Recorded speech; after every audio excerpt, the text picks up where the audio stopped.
Yo la team, j'espère que vous allez bien, que vous avez passé une excellente journée. On se retrouve ce soir, comme tous les soirs, à 20h. Ça devient un petit peu notre rituel personnel pour parler pronostics sportifs. Et demain, on parlera forcément de l'Europa League, mais surtout de la Conference League. Ça y est, les cadors européens entrent en scène. On parlera de Tottenham qui se déplace à Des Passos de Ferreira, mais surtout du Stade Rennais qui lance sa campagne européenne, on l'espère le plus loin possible, en affrontant les Norvégiens de Rosenborg. Attention, on le sait, Rennes n'est pas friand de l'Europe.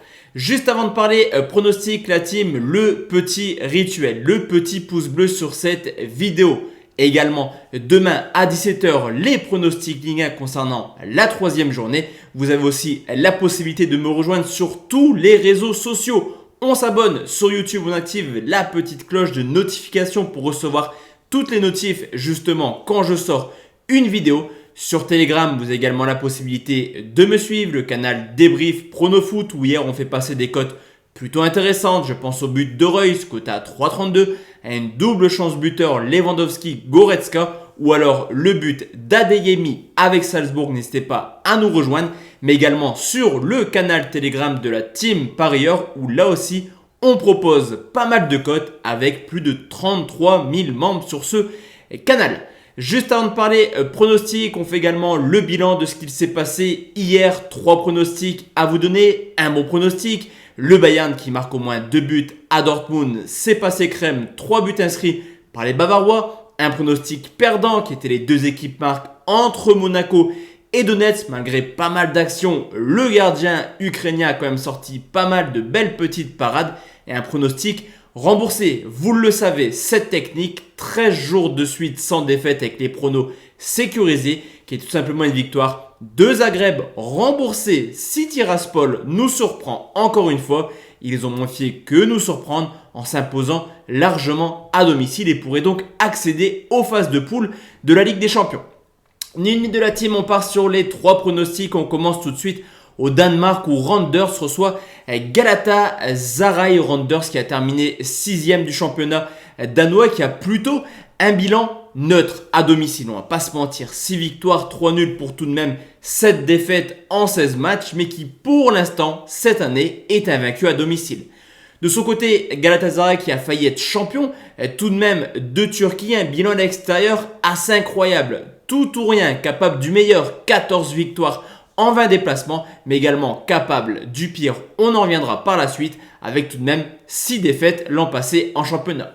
Au niveau de l'état de forme, je vous l'ai dit, Randers est invaincu à domicile, mais également à l'extérieur cette année. Ils sont tout simplement leaders du championnat au Danemark avec 4 victoires, 1 nul en 5 rencontres. Et du côté du Galatasaray, on a vu un petit peu le même schéma que l'an passé, c'est-à-dire une équipe capable du meilleur. On l'a vu récemment s'imposant en Écosse, s'imposant également ce week-end lors de son premier match officiel en Turquie, mais également capable du pire en prenant une dérouillée contre le PSV Eindhoven. Match aller-retour, c'est tout de même 7 buts encaissés par les Turcs.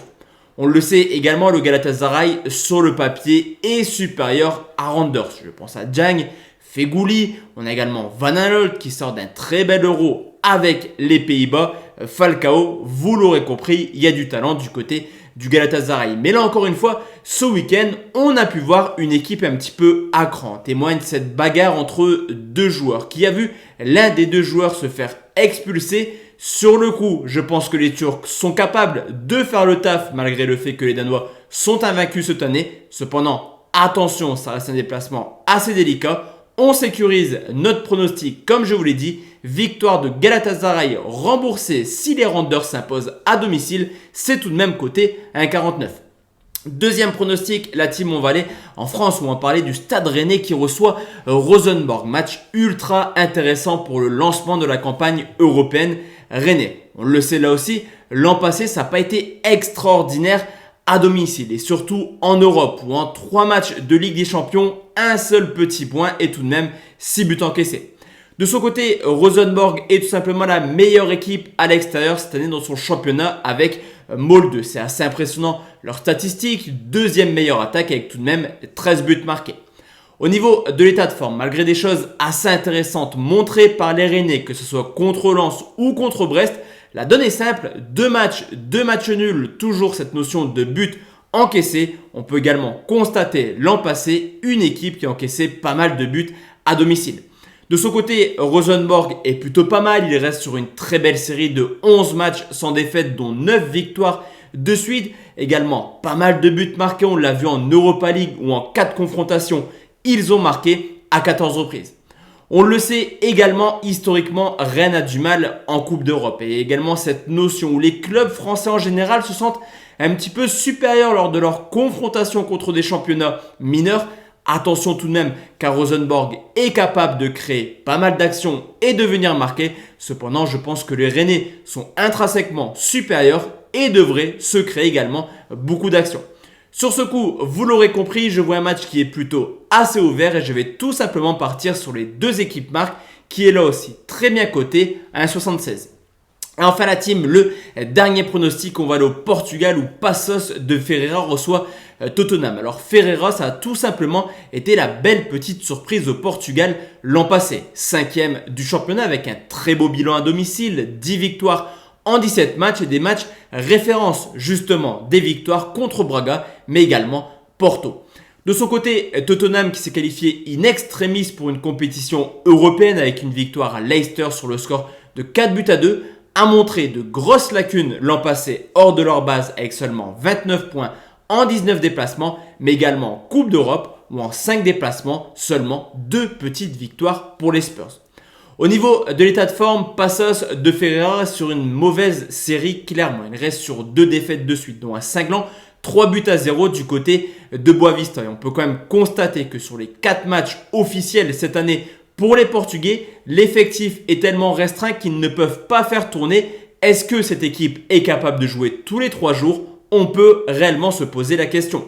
De son côté, Tottenham est plutôt pas mal malgré l'épisode Harry Kane qui devrait logiquement rejoindre City en fin de mercato pour 150 millions d'euros. L'équipe est invaincue en préparation avec un match nul contre Arsenal et une victoire contre Chelsea et vient également de s'imposer, on l'avait dit dans notre vidéo, contre City sur le score de 1-0. Malgré le fait que Passos de Ferreira est à l'aise à domicile et Tottenham moyen à l'extérieur, je pense quand même que le changement de coach avec Espirito Santo peut apporter quelque chose de nouveau du côté des Spurs. Et on le sait également, le palmarès de Tottenham est plutôt très moyen sur les dernières années. D'ailleurs, Harry Kane part car il n'a jamais rien gagné avec les Spurs. Sur ce coup, je pense que Tottenham est l'un des favoris de cette compétition. Et personnellement, je les vois s'imposer sans problème. La victoire des Anglais à l'extérieur, c'est très bien coté là aussi à 1,49. Donc voici la team, mes 3 pronostics pour demain. Comme je vous l'ai dit, rendez-vous 17h demain pour parler Ligue 1. 3e journée qui commencera avec Brest, Paris Saint-Germain qui terminera avec Nice, Marseille. Rendez-vous également demain soir à 20h pour parler des rencontres de vendredi. Excellente soirée à tous et à toutes. Ciao ciao.